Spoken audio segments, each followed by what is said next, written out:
میں بڑے ایک دکھ کی بات کہنے لگا ہوں، کچھ ایسی اوباش قسم کی عورتیں، یا اوباش کہہ لو ان کو، یا غیر مسلموں کی ایجنٹیں،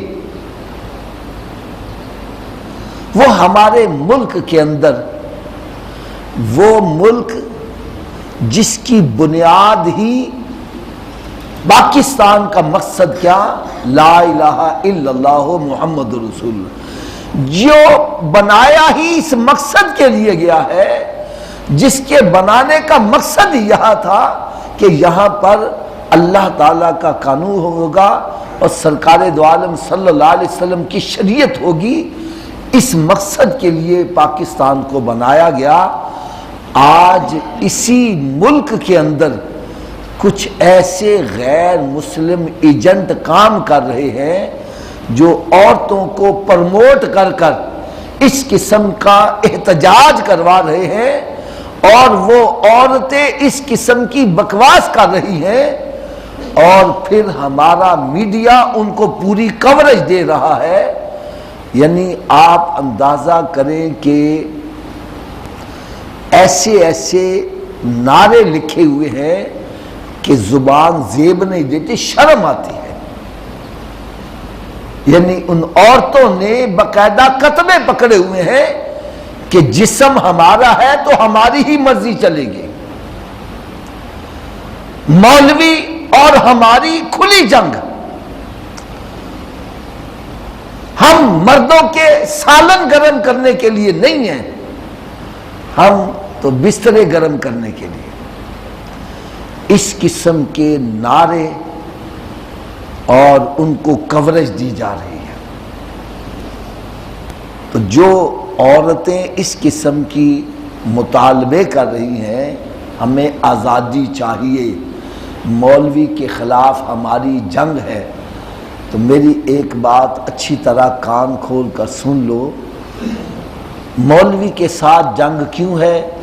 کہ وہ شریعت کی پابندی کے بارے میں بتلاتا ہے کہ شریعت کہتی ہے باپردہ ہو کے نکلو۔ اب جو مولوی سے اس وجہ سے لڑائی کرتا ہے، اس وجہ سے نفرت کرتا ہے، مولوی سے اس وجہ سے لڑائی کرتا ہے کہ وہ دین کی بات کر رہا ہے، ایسا کرنا کفر ہے۔ وہ حقیقت میں مولوی سے نہیں، وہ اسلام سے جنگ کر رہا ہے۔ مولوی سے کوئی ان کا لین دین تھوڑی ہے، ان کا کوئی کاروباری جھگڑا تھوڑی ہے، کوئی زمین کا لینا دینا تھوڑی ہے۔ بھئی لڑائی تو اس لیے کر رہا ہے کہ وہ نیکی کی دعوت دے رہا ہے، برائی سے منع کر رہا ہے، اور جو اس وجہ سے اس سے لڑائی کر رہا ہے، کہتے جنگ ہے میری، تو وہ اس کے خلاف نہیں، وہ اسلام کے خلاف جنگ کر رہا ہے۔ جس ملک کی بنیاد ہی اسلام بنائی گئی، اور اس ملک کے اندر کوئی اسلام کے خلاف گفتگو کر رہا ہے، اور اس کو باقاعدہ کوریج دیا جا رہا ہے، اور پوری دنیا میں نشر کیا جا رہا ہے کہ ہمارے ملک پاکستان کے اندر عورتوں کے ساتھ یہ ظلم و زیادتی ہو رہی ہے، اور عورتیں آزادی چاہتی ہیں، عورتیں اسلام سے بیزار ہیں، یہ سارا کچھ دکھایا جا رہا ہے، اور ہمارے پاکستان حکومت، میڈیا، ساری یہ کام آگے بڑھا چلا۔ یاد رکھو، جب ہم نے کلمہ شریف پڑھ لیا ہے تو پھر ہم غلام بن گئے۔ جو یہ نعرہ لکھ رہے ہیں جسم ہمارا اور مرضی ہماری، پہلی بات تو یہ ہے ہم اپنے جسم کے مالک ہیں؟ ارے اس کا مالک تو رب تعالیٰ کی ذات ہے۔ اللہ تعالیٰ نے یہ جو جسم ہمیں دیا ہے، یہ امانت کے طور پر ہے۔ یار ہم اس کے مالک ہو، اللہ تعالیٰ ہمیں ڈسیبل کر دے، ہم سیدھا ہو سکتے ہیں؟ پیٹ میں درد ہو جائے ہم اس کے مالک نہیں ہیں، سر میں درد ہو جائے ہم اس کو دور نہیں کر سکتے۔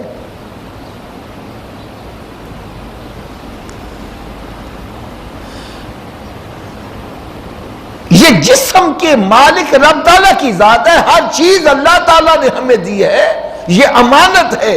فرمایا جو اس امانت کو میں خیانت کرے گا قیامت کے روز اس کو سزا دی جائے گی۔ اور امانت کا حق کیسے ادا ہوگا؟ فرمایا میں اپنا محبوب تمہیں عطا کر رہا ہوں، یہ ایک نمونہ ہے، ان کے نقش قدم پر چلو گے تو امانت کا حق ادا ہو جائے گا، اور اگر ان کی مخالفت کرو گے تو امانت میں خیانت ہو جائے گی۔ میرے آقا صلی اللہ علیہ وسلم نے شافن میں اپنی نسلوں کی حفاظت کرو، بے حیائی سے بچو، اور میں ان نادان عورتوں سے عرض کروں گا کہ وہ جس لائن پر چل رہی ہیں، ارے اس کا انجام تو جا کے دیکھو۔ یہ مغرب کے پیچھے آنکھیں بند کر کے چلنے والیوں، وہاں عورت کا مقام تو جا کے دیکھو، عورت کا انجام کیا ہے۔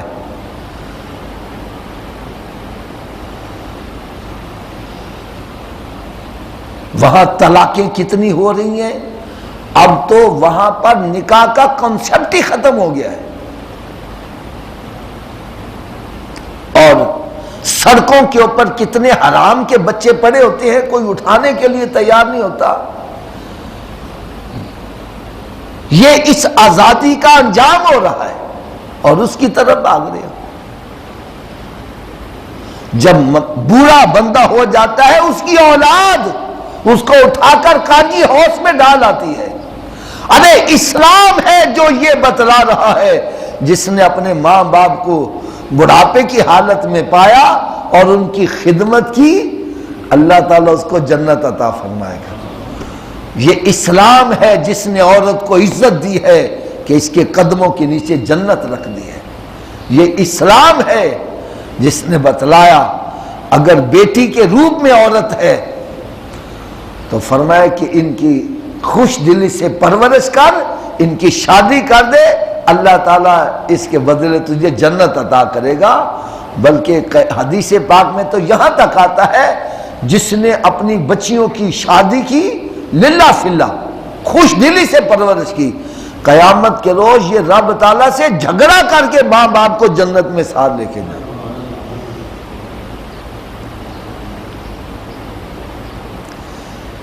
یہ اسلام نے عورت کو تحفظ دیا ہے، عزت دی ہے، وقار دیا ہے، اور اس کی ڈیوٹی کیا لگائی ہے کہ تو اپنے گھر میں رہ کر اپنے بچوں کی تربیت کر،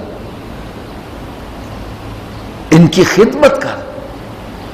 آج ماں بیٹے کی اولاد کی خدمت کرے گی، بڑھاپے میں اولاد جو ہے وہ ماں باپ کی خدمت کرے گی۔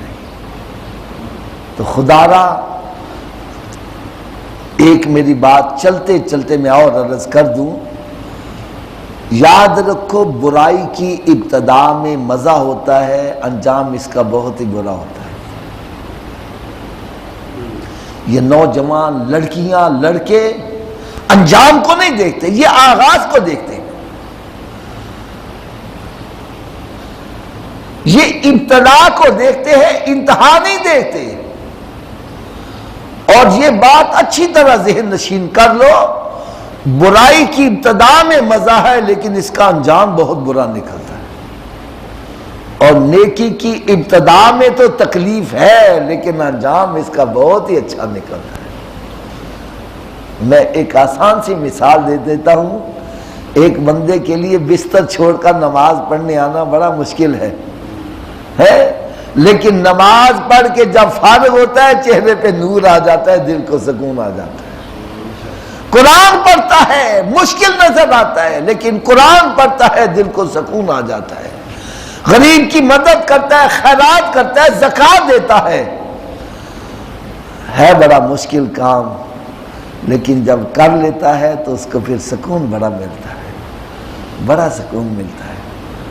اور گناہ اس کی ابتدا میں مزہ بڑا ہے، شراب پیتا ہے، سوٹے لگاتا ہے، سگریٹ پیتا ہے، بڑا مزہ آتا ہے، لیکن اس کا انجام کیا نکلتا ہے اللہ تعالیٰ معاف کرے۔